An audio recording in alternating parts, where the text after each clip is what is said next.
नमस्कार, मैं doctor Alpana Pareek, associate professor political science, government college Jaipur. हम लोग शुक्र के बारे में पढ़ रहे थे। शुक्र के जो सप्तांग सिद्धांत की बात थी वो मैंने आपको पिछले चैप्टर में बताई थी।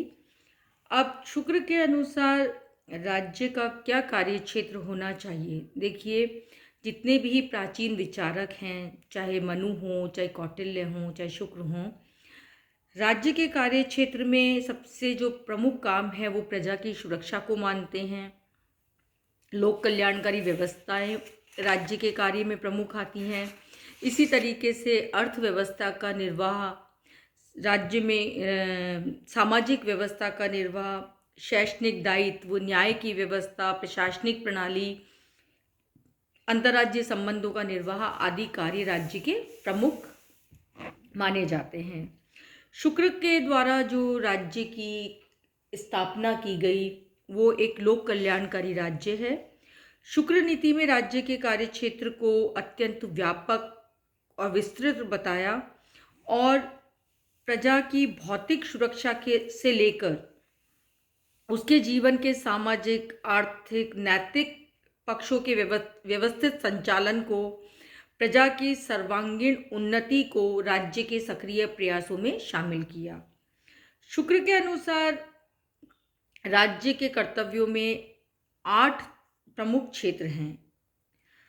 दुष्टों का निग्रह, प्रजा की रक्षा, दान, प्रजा का परिपालन आदि संपन्न करना, न्यायपूर्ण कोष का अर्जन करना, राजाओं से कर वसूलना, शत्रुओं का मान मर्दन करना और निरंतर भूमि का अर्जन करना। राज्य के कार्य क्षेत्र के संबंध में शुक्र ने स्पष्ट कर दिया कि राज्य को अपने दायित्वों को पूरा करने के लिए अति आवश्यक साधनों को अर्जित करते रहना चाहिए। सबसे प्रमुख जो राज्य का कार्य है वो है प्रजा की सुरक्षा करना। शुक्र के अनुसार प्रजा की सुरक्षा करना राज्य का अथवा राजा का प्रमुख दायित्व है और शुक्र ने राजा को चेतावनी भी दी कि यदि वो अपने प्रजा रक्षण के दायित्व को पूरा नहीं करता है तो वो राजा अपने राज्य को स्वयं नष्ट करता है। शुक्र ने राजा से अपेक्षा की कि वो स्वयं धर्म के अधीन रहकर दंड की शक्ति का समुचित प्रयोग करके, दुष्टों का निग्रह करके और सज्जनों का संरक्षण करके राज्य की रक्षा करेगा। शुक्र का मत है कि प्रजा पालन के दायित्व में यदि राजा उदासीनता बरतेगा तो प्रजा उद्विग्न हो जाएगी और शासन के प्रति प्रजा में विद्रोह की भावना पनपने लगेगी। दूसरा जो राज्य का प्रमुख कृत्य है वो है लोक कल्याण। शुक्र ने राज्य की अहस्तक्षेपवादी धारणा का प्रतिपादन नहीं किया है। शुक्र ने कौटिल्य और मनु की भांति सैद्धांतिक दृष्टि से राज्य के जनकल्याणकारी स्वरूप का प्रतिपादन तो किया ही है, साथ ही साथ उन्होंने राज्य की अनेक जन कल्याणकारी गतिविधियों का विस्तृत रूप से वर्णन भी किया है।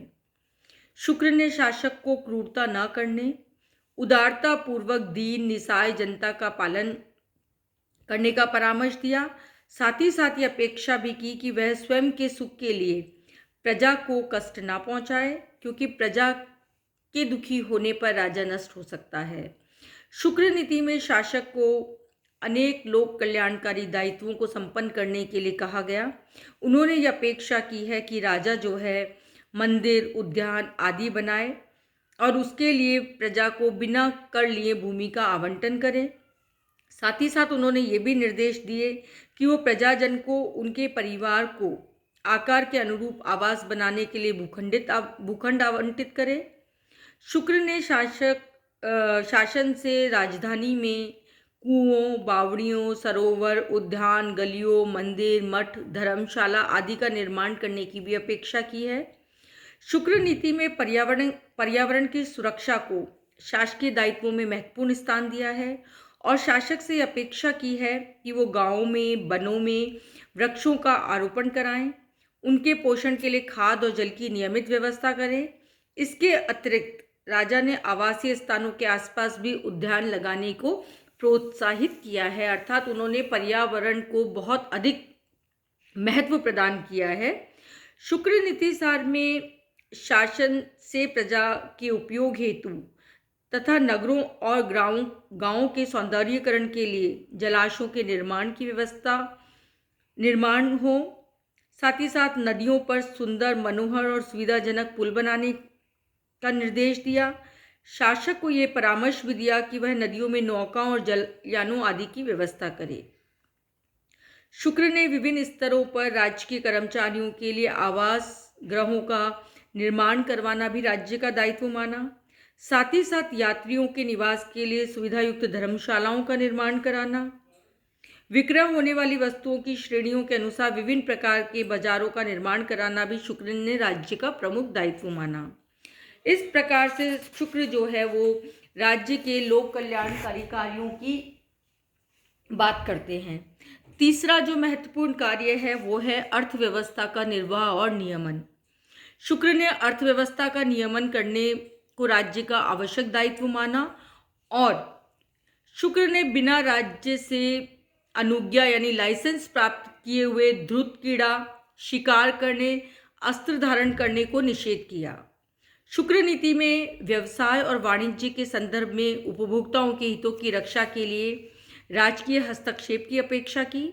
साथ ही साथ उन्होंने अपने ग्रंथ में ये भी बताया कि तोलने, वाणिज्य के नियमों का पालन करने, मुद्रा, सिक्के, धातु आदि के संबंध में व्यापारियों से उचित व्यवहार को सुनिश्चित करने के लिए राज्य को प्रयत्नशील रहना चाहिए।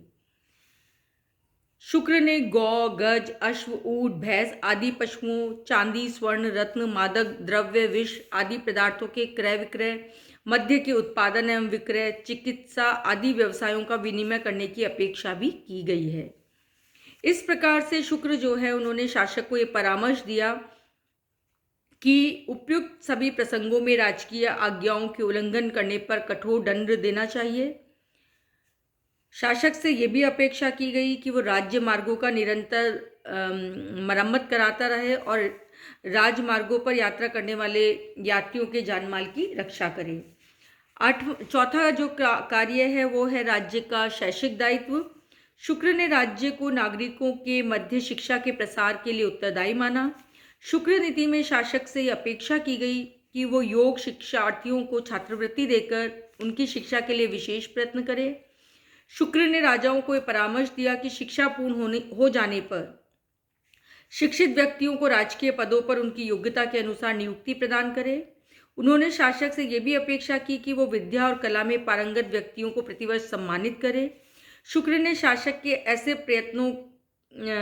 को ऐसे प्रयत्न करने का निर्देश भी दिया जिससे कि विधाओं तथा कला की निरंतर उन्नति हो। पांचवा है राज्य के सामाजिक दायित्व। शुक्र ने राज्य के सामाजिक दायित्वों को मनु की भांति विस्तृत रूप से विवेचित तो नहीं किया है, लेकिन उन्होंने ये स्पष्ट किया है कि सामाजिक जीवन को संगठित और सुव्यवस्थित बनाए रखना राज्य का प्रमुख दायित्व है। शुक्र ने साथ ही साथ ये सुनिश्चित करने की अपेक्षा भी की कि समाज के विभिन्न वर्ण, ब्राह्मण, क्षत्रिय, वैश्य और शूद्र अपने अपने दायित्वों की निष्ठापूर्वक निर्वाह करें और उनके मध्य आपस में सामंजस्य बना रहे। प्रजा के जीवन में धर्म को सुनिश्चित करना शुक्र ने राज्य का दायित्व माना है।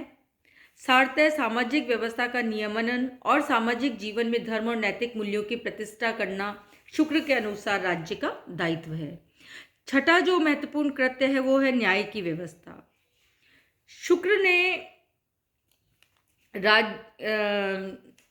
शुक्र ने प्रजा को न्याय प्रदान करना राज्य का आवश्यक कृत्य मानते हुए कहा है कि राजा को अपनी दंड शक्ति के प्रयोग के माध्यम से प्रजा की रक्षा करने हेतु समाज कंटकों पर निगरानी रखनी चाहिए।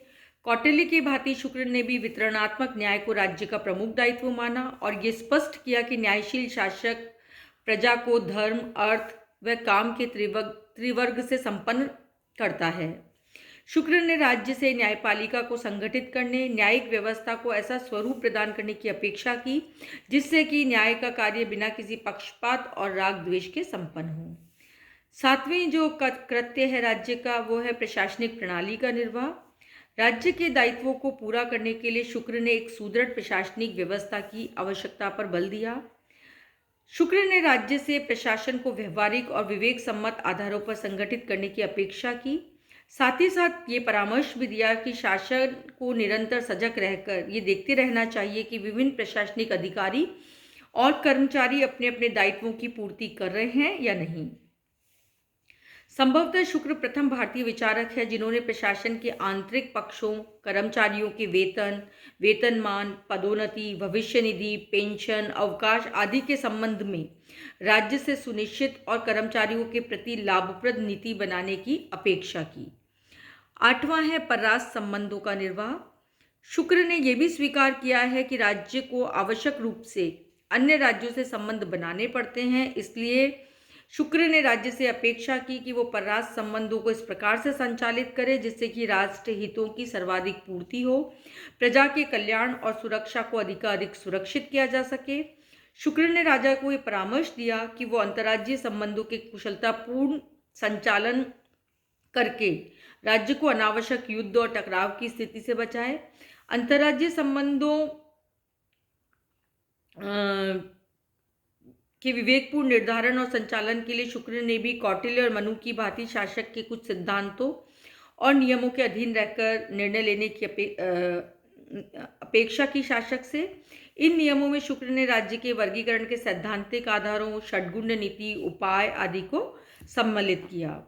इस प्रकार से राज्य के कार्यक्षेत्र के संबंध में उपयुक्त विवेचन से स्पष्ट होता है कि शुक्र एक लोक कल्याणकारी राज्य का प्रतिपादन करते हैं।